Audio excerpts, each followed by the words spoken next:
somebody has to nurse the baby to strength. That's what America, that's what the government of Europe should be doing. The government of America should be in Africa, helping every African government to help itself. No African government can be free with its mouth in the kitchen of Europe. Every African government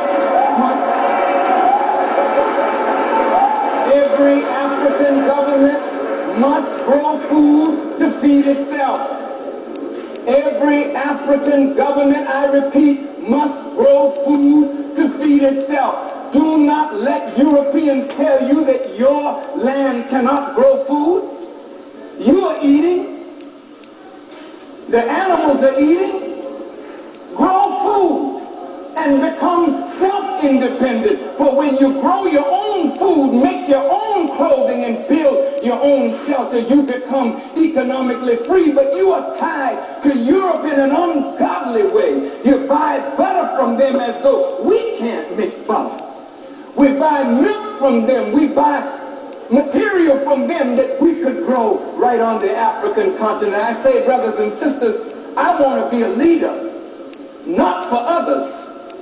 I would love to be a leader that God approves of, that leads for the sake of God and for the sake of the people. I appeal to you in the name of Allah. Leave this conference and go home and think about what we can do together to raise all of our people up from the bondage of ignorance and from the weakness that is under the foot of oppression. To the dear President of Benin, who told us today that the Pope came to Africa and asked Africa to forgive Europe for her evils done to Africa. I think the Pope should be commended for taking a moral stand, but he's only halfway there. I appeal to the Pope on behalf of Africa. There can be no forgiveness without an admission of sin. And there, wait.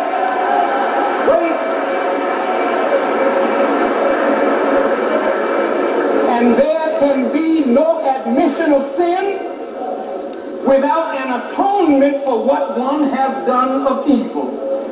And so we ask the Pope, if he would ask us to forgive, I would ask the Pope from this stand, on behalf of this summit, please, Your Holiness, go to the capitals of Europe and ask them to admit their evil against Africa. That is not only yesterday, but today. Ask the capitals of Europe, Your Holiness, if they will admit their guilt. Ask them, are they willing to atone for their evil? And since Africa is in debt to Europe and the World Bank and the International Monetary Fund, which is still the same crowd of $350 billion, and then they owe us more than that, since we are in debt to them, then let them atone for their evils by forgiving all debt to Africa and beginning a new.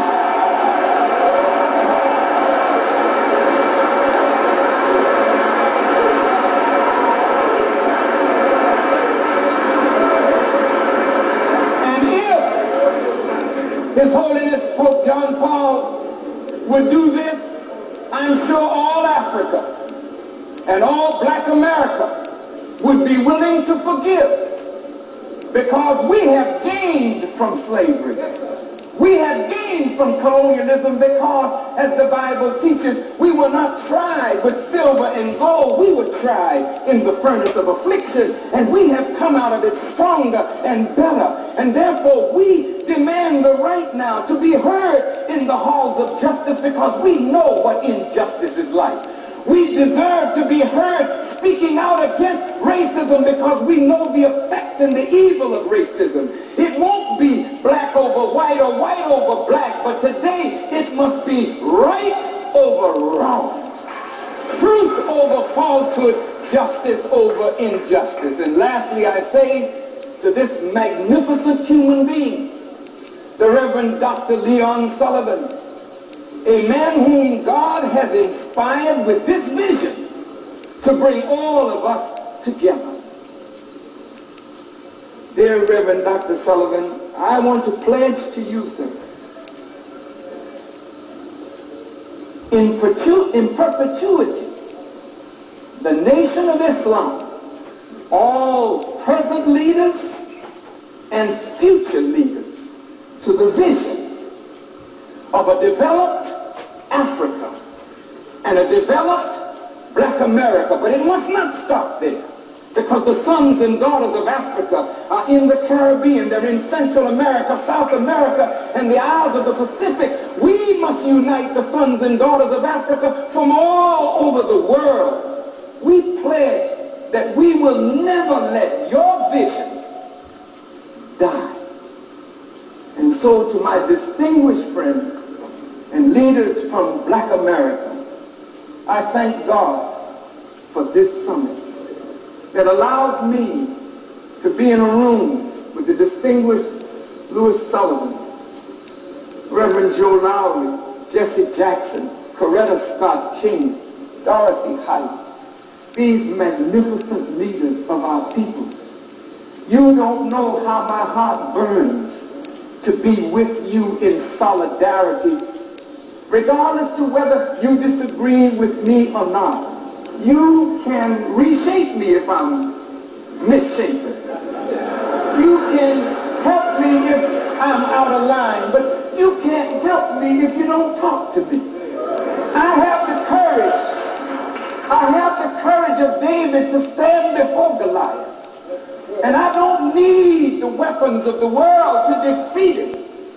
But I do want encouragement from the army of the people of God. That if I will stand, will you just help me to stand better?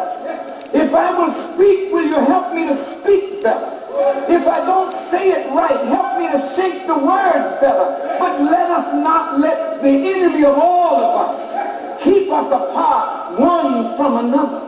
Because a weak hand on that side of the Atlantic reaching across to a weak hand on this side of the Atlantic makes both of us weak and ineffective, and we'll be around here conferencing for the next 100 years, and we will see nothing of it but a whole lot of talk and no reality behind that.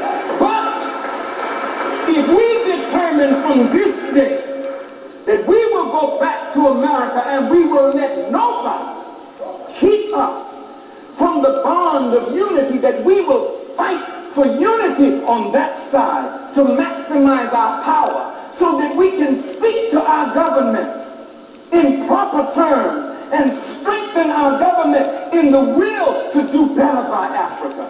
That won't happen if we are divided, but it will happen if we can speak with one strong voice. And on this side, if you, the leaders, will not let any European counsel you or American counsel you in division, but if you will strengthen your unity one with another and let nothing and no one come between you, then a strong hand in Africa and a strong united hand in America will make the vision of this great man and the vision of W.E.B. Du Bois and Padmore and Garvey and Martin King and Elijah Muhammad and Malcolm X, we'll make it all come to fruition if we will get away from the pettiness of self-aggrandizement and recognize that each one of us is passing from the sea, and we must leave our children and our children's children a better world, and we cannot sell out their future for ham and turkey. May God bless you as I greet you in peace. Assalamu alaikum.